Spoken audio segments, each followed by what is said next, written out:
Hi, everyone. My name is Jacquindre Brown, and today I'm with Miss Rashonda Womack. Hi. Yes, she's currently running for mayor for the city of Flint. Welcome. Thank you, Jacquindre. Yeah, let's get started. Okay. Give us a brief background on yourself, how you got involved in politics, and what inspired you to run for mayor. Well, I was born and raised right here in the city of Flint. I've lived here my whole life, except for when I went away to college for about 5 years. I came back here, began to work, got married, started a family, and we decided to raise our kids right here in the city of Flint. My husband was raised here too, and we always loved the city, and we wanted to just do our part to try to help keep the city alive. When we came back, it was after tons and tons of people had left because General Motors had closed up shop, and so the city had lost, almost half of the residents. So we just felt it was important. How could we be a part of rebuilding Flint if we weren't right here in the middle of everything? Yeah. So that's what we've done. And on the past 30 years or so, I've been working in schools, working in the community with families. I've been a pastor. I've had lots of different roles, but always centered around helping community in whatever way I could. And so I think what really first inspired me to get involved with politics was the water crisis. Right? Living through that experience and just feeling, the frustration, the sadness, the anxiety, the worry, and then just helpless. Like, what can we do? This has been done. This has happened. How do we try to recover and bring ourselves back from this, right? My sons were exposed to the lead in the water. And so I think initially that's kind of when the first inklings of maybe getting involved in politics were stirred for me, because I just wanted to find a way to understand how something like this could happen. And so I just began learning about the emergency manager and learning about, how different decisions were being made on our behalf. And so that kind of first inspired me. And then since then, everything that's happened, I still feel like there's still so much more that needs to be done to make residents whole after the water crisis. And I feel like, nobody's talking about it anymore. They want us to say, well, the pipes are fixed, and let's move on. So I feel like I just needed to get involved. I needed to do more. So after 30 years of working, individually with families and working in the school system, I felt like I need to broaden my reach and expand my capacity to make change. Thank you. For my next question, if elected, what would be your top 3 priorities that you would like to achieve during your first term? When I'm elected as mayor, I would first go about trying to revise or update the current city's database. There's a database where people can go and get information, find out how to pay bills, get some of their questions answered about what's going on in City Hall. But I would like to fine tune that, make it a lot more user friendly, have places where people can upload information and concerns that can be addressed within 24 hours, have a turnaround time. I like to have a system set up where there be a metric where we can say, okay, this month there are 30 lights that need to be replaced in the city. And then every week people can check back in to see how many we've actually replaced out of that 30. Or if we haven't, why not? And then we could maybe even have a timetable. People would know what neighborhoods we're coming to each week. And so just being more transparent, making everything that happens in City Hall just a little bit easier to understand, very easily accessible within a few clicks. If you want to see the budget, there it is. It's nothing hidden. Everybody should be aware and able to access information easily. The other one, I would definitely want to begin to work towards implementing a safety initiative. There have been several groups who've been collaborating and working with the police and community members, educators, trying to put together a plan to address violence in the city, gun violence in particular. And so I would immediately begin to meet with those groups and come up with a strategy, decide which areas we're going to begin to implement a pilot program. And these programs that I've been looking at, that the community has created. It's not anything I created on my own, but these are people who've been studying the issue and working to create a strategy. They're looking at the social determinants of health.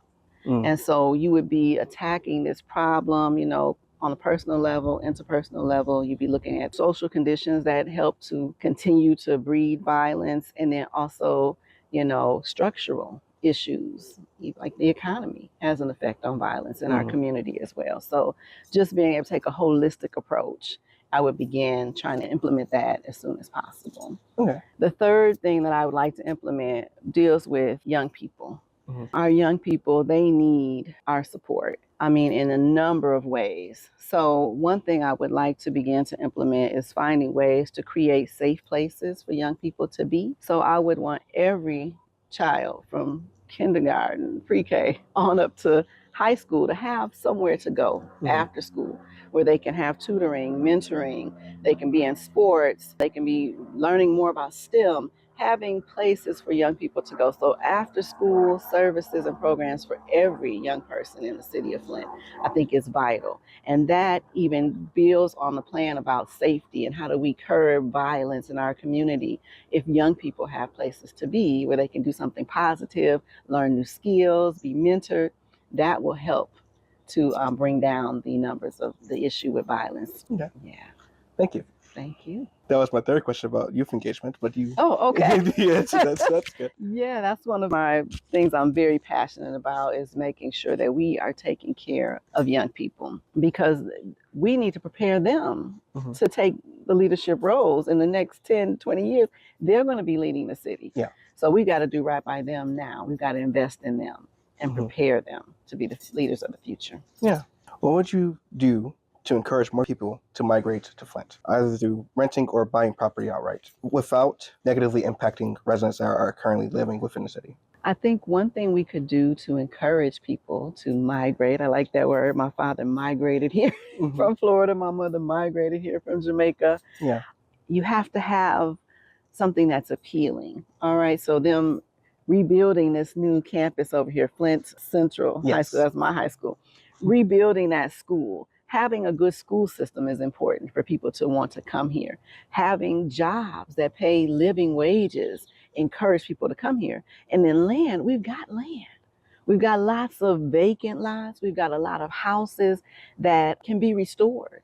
And so maybe providing incentives for people who want to come and live and work in our city, giving them, maybe it's a tax break or giving them a grant to help to restore homes that need to be renovated are some things that I believe we can do. Thank you. As you mentioned earlier, the city of Flint is suffering from the after effects of the Flint water crisis. And some would argue that in some areas, we are still in the midst of it. Are you able to go more into detail on what you do to alleviate concerns from residents regarding our water? So from what I understand now, that the bulk of all residential pipes have been replaced, but that still leaves, I believe, about another 500 or so lines that need to be replaced that are connected to businesses and churches, and then still some residential areas where the owners didn't consent to have their pipes replaced initially. This last leg of the pipe replacement is not in our hands. The state has control over that. So I would work closely with the state to understand their process, their timeline, so that I can report that back to residents and just make it clear where we are in the process, how much longer this is going to take, what all is needed for us to be able to say once and for all, it's finished. Right, that the pipes are all replaced and service lines that need to be capped off in maybe areas where people are no longer living, all that's done so that we can feel confident that as the water makes its way around the city, that it's not being contaminated or it's not being negatively affected in some way. So I would work with the state in doing that. And I wouldn't be able to make that declaration until I felt confident that I could drink the water myself, that my kids can drink the water. Because I'm a resident here. My kids drank the water when it was no good. We all were affected by the lead in the water. So that's the main thing that I can do at this point as a mayor, is work closely with the state on getting that job finished. Okay.